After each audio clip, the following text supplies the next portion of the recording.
السلام علیکم مینوالو، امید لرم چې تاسو ټول به روغ جوړ او ټیک ټاک کې عزتمندو. یو نوی او تازه خبر را مخې ته شوی دی. مفتی سردار علي حقانی صاحب د هغه زخم له وجې شهید کړلی شو په کوم ځای باندې چې موسی وهلی او مفتی صاحب د هغه زخم علاج شروع کړی او په کوم ځای باندې چې موسی وهلی او اوس دا خبر په سوشل میډیا باندې ډیر تیز روان دی چې د هغې له وجې مفتی صاحب شهید کړلی شو. راځئ مینوالو چې موږ تاسو سره دغه ټول معلومات په دې ویډیو کې ترسره کړو. تاسو دا ویډیو اخیره پورې وګورئ.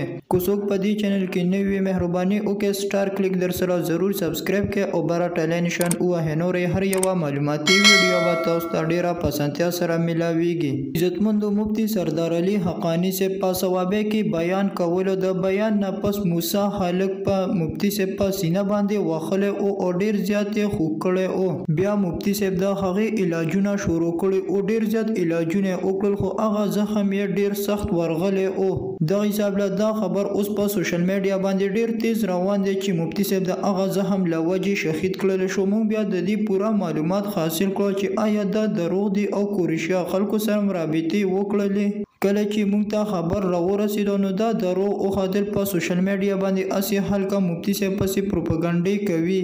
دا پوسټ چې چا کړی دی الله تعالی دې هغه ته هدایت وکړي. هغه ویلي دي چې مفتی صاحب د هغه زخم له وجې شهید کړلی شو خو دا دروغ دی. مفتی صاحب اوس هم ډیر زیات بیمار دی خو صحت یې لږ ډیر تازه شوی دی. تاسو ټول مفتی صاحب په دعاګانو کې یاد ساتئ چې الله تعالی ولله روغ صحت ورکړي. دا و زموږ نننی ویډیو. نورې معلوماتي ویډیوګانو لپاره په دې چینل کې اوسئ. والسلام.